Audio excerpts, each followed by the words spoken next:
পরে কেমন লাগছে? পুরো ভূতের মতো কাঞ্চনা লাগছে, দেখেছিস? হ্যাঁ, দেবী চৌধুরানী মনে হচ্ছে তোকে, হচ্ছে না? দেখা কেমন লাগ রে? দেখো তো বাবা কিরকম সুন্দর লাগছে টিপ পরে। হ্যাঁ, ইউটিউবে সবাইকে দেখিয়ে দাও, সবাইকে জিজ্ঞেস করো, বলো আমাকে ভালো লাগছে।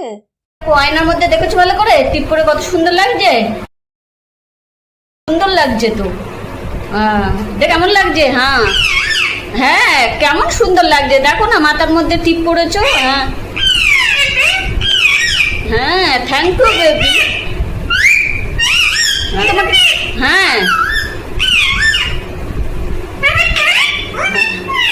হ্যাঁ হ্যাঁ, পোদে পো। আলাদা আলাদা স্টাইল মেরে দাঁড়িয়ে ভিডিও বানাচ্ছিস তো কেউ তোকে লাইকও করবে না, সাবস্ক্রাইবও করবে না। দেখে নিস, কখনোই তোর ভিডিও ভাইরাল হবে না।